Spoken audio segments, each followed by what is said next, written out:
The cake tumbled to the floor, and Mark's voice cut through the celebration like a blade. "That cake has peanut oil in it." The words hung in the air, heavy and accusatory. I stared at the fallen dessert, its perfect layers now scattered across Jane's pristine hardwood floor. My heart hammered against my ribs as the reality sank in. She had tried to kill me.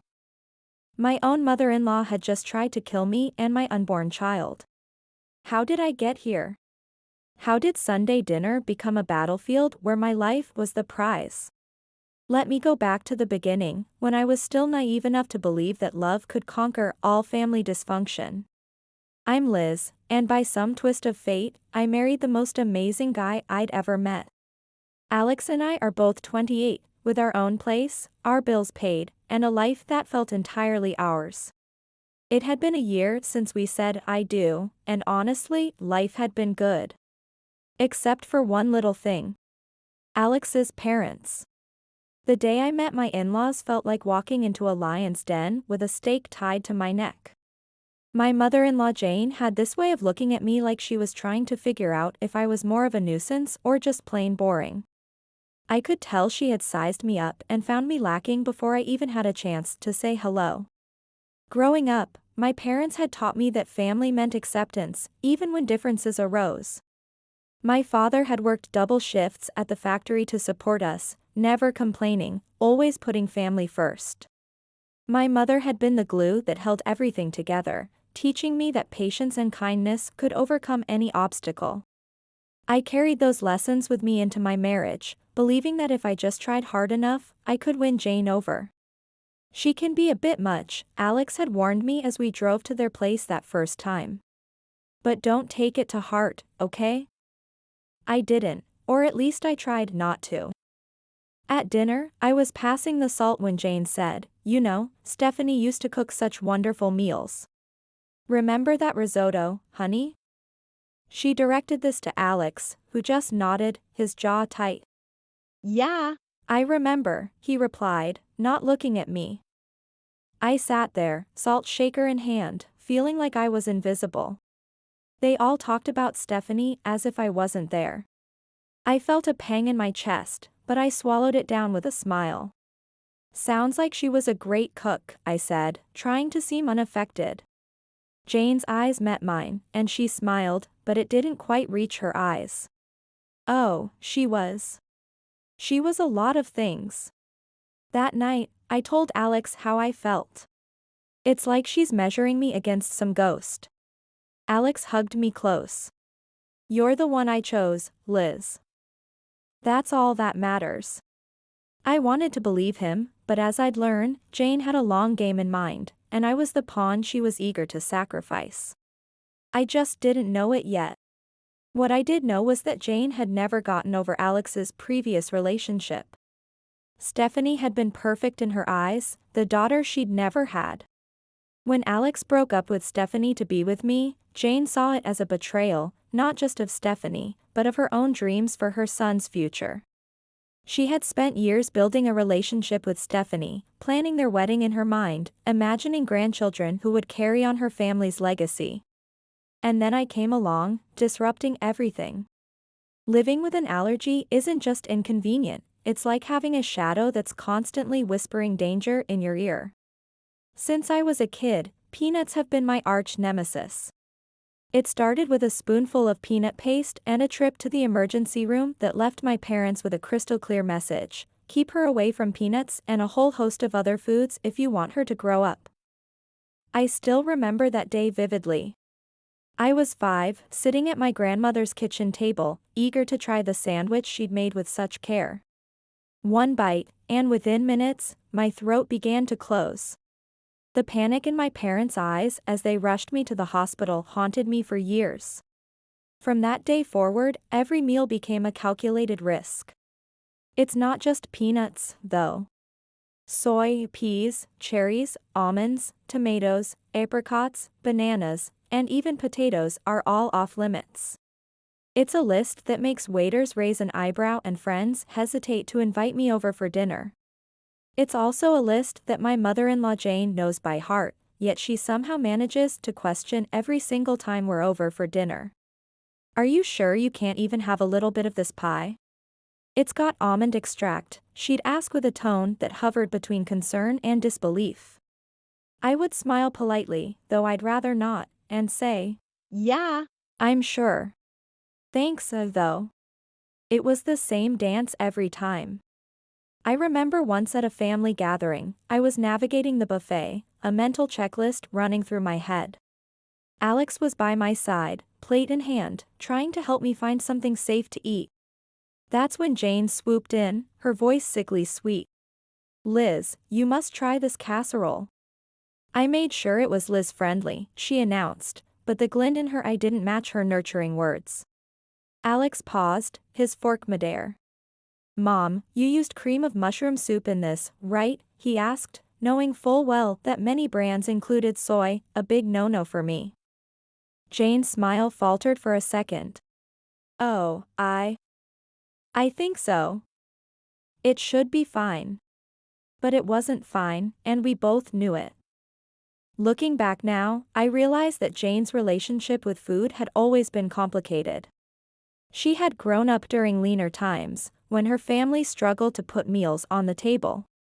Food represented love, care, and control in her household. When someone couldn't eat what she prepared, it felt like a personal rejection. But with me, it was more than that. My allergies gave her a weapon, and she was learning how to use it.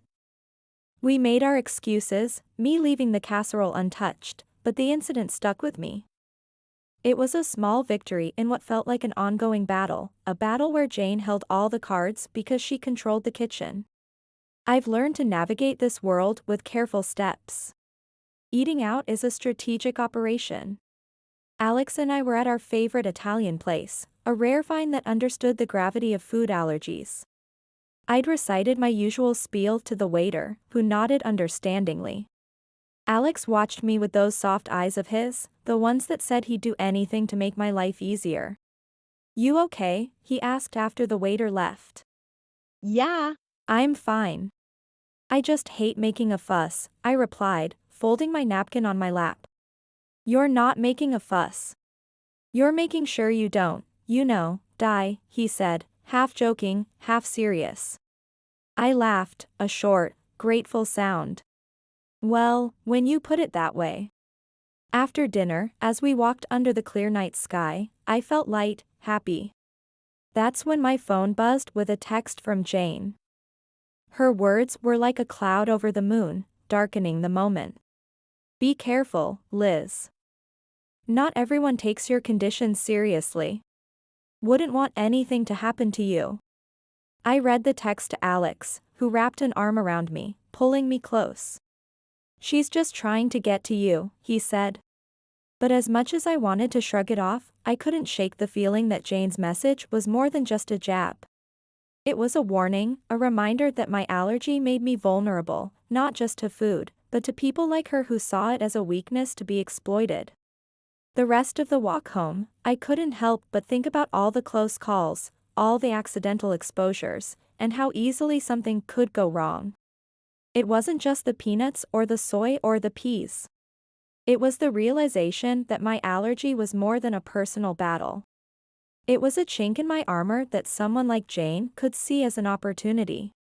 And that thought was scarier than any allergic reaction I'd ever had. Dinners at Jane's house were always a production, like a play where everyone knew their parts except me. I was the wild card, the one who could unintentionally cause a scene with a single bite. Alex tried to make it better, but there's only so much you can do when you're playing in someone else's home court. One particular evening, the tension was as thick as the gravy on the table. Jane was bustling around, placing dish after dish on the table. I sat there, my own plate empty, waiting to figure out what I could eat without a trip to the hospital. "Alex, darling, pass the green beans to Liz.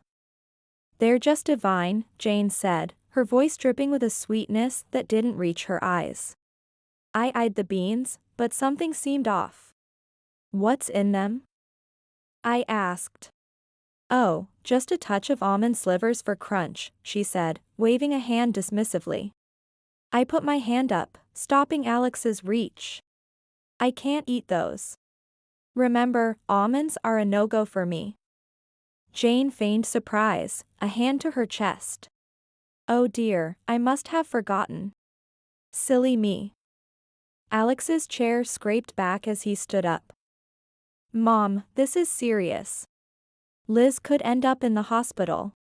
His voice was firm, edged with a frustration that made Jane's eyes narrow just a little. I just wanted to make something nice, she said. It's not my fault Liz has all these allergies. The room fell into an uncomfortable silence. The other relatives glanced around, forks paused midair, not sure where to look. I felt a flush creeping up my neck, embarrassed by the spotlight. Alex's dad Mark tried to break the tension. Let's just enjoy the meal, shall we? There's plenty Liz can eat. But the damage was done. The rest of the dinner passed in strained politeness, with Jane asking pointed questions about my allergies as if she were taking notes for next time. Later, when Alex and I were alone, he apologized. I'm sorry, Liz. I should have double-checked everything before we came.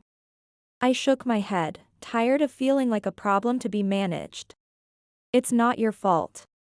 But I'm starting to think your mom does these things on purpose. He didn't answer, and he didn't need to. We both knew the truth. Jane was serving up a night of malice with every meal, and I was the main course. I could always tell when Jane had been working on Alex. He'd get this distant look in his eyes, like he was seeing me but also seeing through me, weighing her words against his own judgment.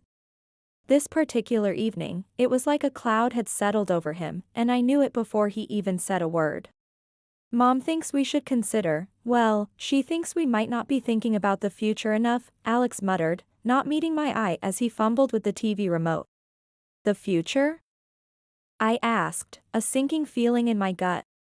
Yeah. You know, kids and your health issues, he continued, the word issues hanging awkwardly in the air between us. I felt a tightness in my chest. She talked to you about my allergies again, didn't she? He sighed, setting the remote down. She's just worried, Liz. She thinks it's a lot for us to handle, especially if we want a family. I bristled.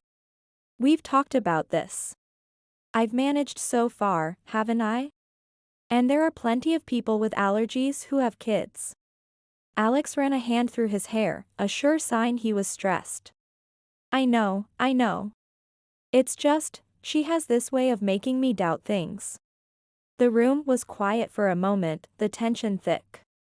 I watched him, this man I loved, wrestling with the seeds of doubt his mother had planted. Alex, do you doubt us? I asked, my voice barely above a whisper. No, he looked up finally, his eyes clear and firm. No, I don't. I just hate that she keeps bringing it up. I hate that it makes us fight. I reached for his hand, our fingers intertwining. We're not fighting. We're on the same side, remember? He nodded, pulling me into a hug. You and me against the world, right? Right, I said, but as I held him, I couldn't shake the feeling that Jane's words were like weeds, threatening to grow wild and choke the life out of the beautiful thing we had. And I knew then that it wasn't just my allergies that needed managing. It was the doubts that could seep into the cracks of even the strongest relationships. The news of my pregnancy came as a surprise, a happy one for Alex and me, a complicated one for everyone else. The day we announced it to his parents, Jane's reaction was like watching a robot trying to mimic human emotions. A pause, then a smile that didn't quite match the situation. We're going to have a baby, Mom, Alex said, his voice a mix of pride and caution as he gauged his mother's reaction. That's wonderful, Jane managed to say, the words sounding foreign in her mouth. We must have a family dinner to celebrate. I was skeptical. Celebrations at Jane's were never just celebrations. But I saw the hopeful look in Alex's eyes and agreed. As I lay awake that night, my hand resting on my still flat stomach, I couldn't help but think about what kind of grandmother Jane would be. Would she love this child despite her feelings toward me? Or would she see my baby as another extension of everything she despised about me? The night of the dinner, the house was buzzing with relatives. Jane was the perfect hostess, floating from guest to guest with a grace that felt almost genuine. When she reached us, her smile was practiced. "Congratulations, Liz," she said. "This is such a joyous occasion." "Thank you, Jane," I replied, trying to match her formality. "We're excited." Alex wrapped his arm around my waist, a silent thank you for playing along. As dinner approached, I felt the familiar anxiety. A table full of food was a minefield for me, but tonight, I hoped, would be different. The table was a feast, dishes upon dishes laid out, and I felt every eye on me as I hesitated, my hand hovering over the options. "Go on, dear," Jane urged. "Eat up. You're eating for two now." I smiled weakly, choosing the safest options, vegetables and rice, plain and simple. But as I reached for a slice of bread, Jane stopped me. "Actually, maybe not that one," she said quickly. "I'm not sure if the baker used soy flour." I paused, bread in hand, and met her gaze. There was a flicker of something there, concern, or was it a challenge? "Thank you for letting me know," I said, putting the bread down. But the warning bells were already ringing in my head. How did she know about the soy flour? It seemed too close a call, too perfect a save. The rest of the meal passed in a blur, congratulations mingling with the clinking of glasses, but I couldn't shake the feeling that Jane's hospitality was a veneer, and beneath it lay a trap, set and waiting for just the right moment. The family dinner in honor of our future baby was nothing short of a banquet. Jane had outdone herself, and there was a spread that would make a Thanksgiving dinner look modest. But my stomach was in knots, not from hunger, but from fear. Every dish was a potential hazard, a hidden enemy that could send me to the hospital, or worse. As we all took our seats, the chatter around the table was lively, filled with the usual family gossip and stories. Jane was at the head of the table, presiding over the feast like a queen in her court. She called everyone to attention with a gentle tap of her glass. "Before we begin, I just want to say how thrilled we are to be celebrating Liz and Alex's upcoming addition to our family," Jane announced, her voice steady and clear. There was a round of a hear, and applause.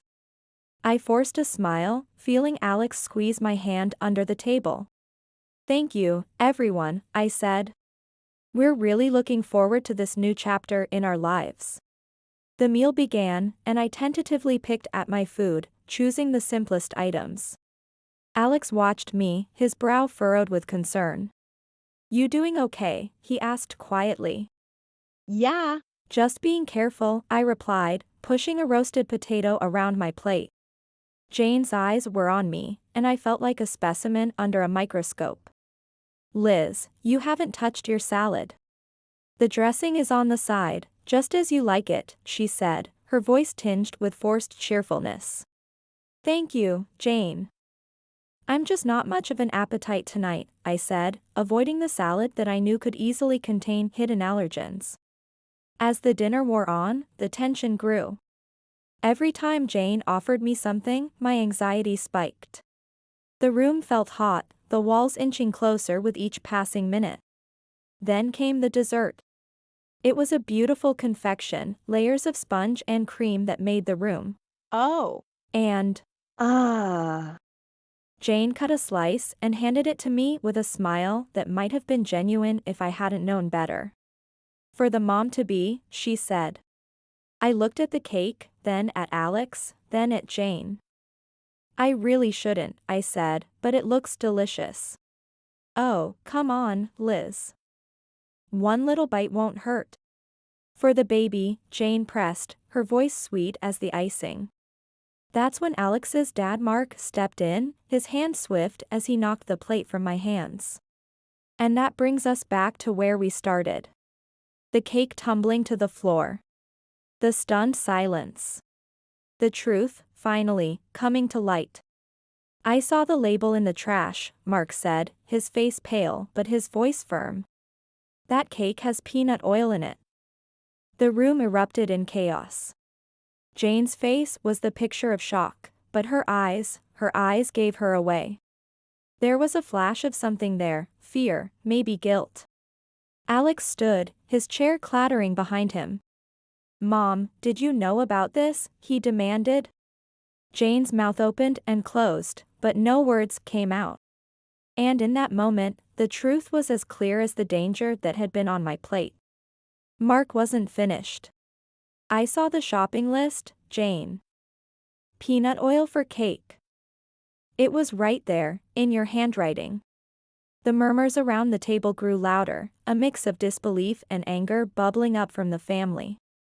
Alex was shaking his head, his hands balled into fists. How could you, Mom? Liz could have died. I was frozen in my seat, the gravity of the situation anchoring me down. This wasn't just carelessness or forgetfulness. It was intentional. Jane's mask finally slipped, her face twisted in anger. I didn't want it to come to this, but she's not right for you, Alex. She's weak, and now she's bringing a child into this world who will be just like her. Alex took a step toward his mother, incredulous. Weak? Liz is the strongest person I know. And you, how could you be so cruel? I could feel the eyes on me, waiting for me to break down, to crumble under the weight of Jane's words. But I didn't. Jane, I said, my voice surprisingly calm, you've made your feelings very clear. But this is not just about me. This is about a family. Your grandchild. Jane looked away, her jaw clenched, and for the first time, I saw the hint of fear in her eyes. Maybe she realized that her actions hadn't just endangered me, but her relationship with her son, her reputation, everything. The rest of the evening was a blur. There were arguments, tears, and hushed conversations as the family tried to process what had happened. Alex and I left early, the weight of the evening heavy on our shoulders. We didn't speak much on the drive home. What was there to say? The truth was out, and with it, the facade of a polite, if not happy, family was shattered. All because of peanut oil. When we finally walked through our front door, Alex and I just stood there, the echo of the night's drama still ringing in our ears.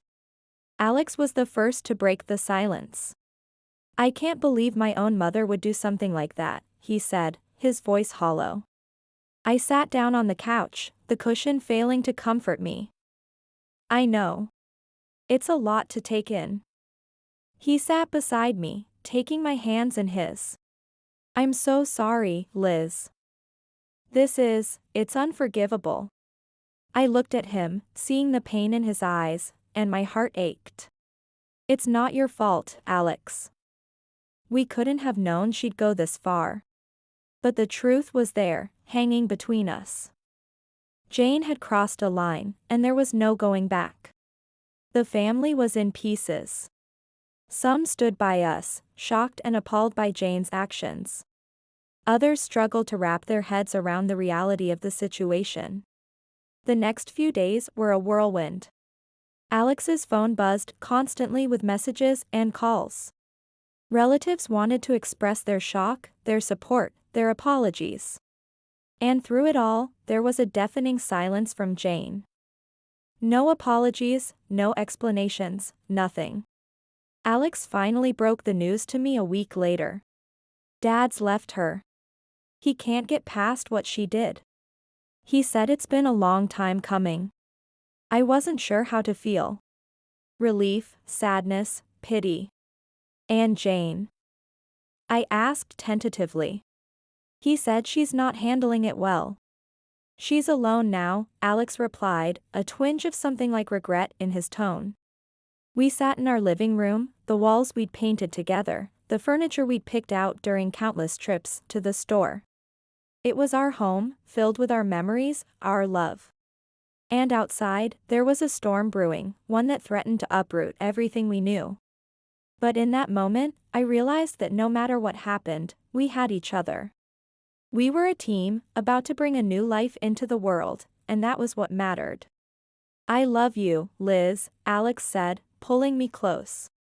I love you too, I whispered back. The fallout from that night would linger. The scars it left on our family would take time to heal.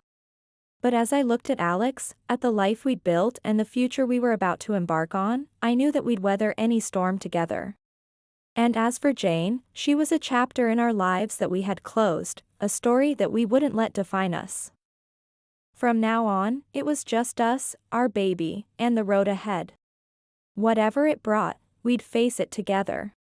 6 months later, I gave birth to a healthy baby girl. We named her Hope. Mark was there for the birth, tears streaming down his face as he held his granddaughter for the first time. Jane was notably absent. As I watched my daughter sleep in her crib, I made a silent promise. I would protect her from the kind of cruelty I had endured. I would teach her that family isn't always blood, that love is a choice we make every day. And I would make sure she knew that her mother had been strong enough to survive, strong enough to fight, and strong enough to choose love over fear. That was the terrible truth Jane never understood. Love doesn't make us weak. It makes us warriors.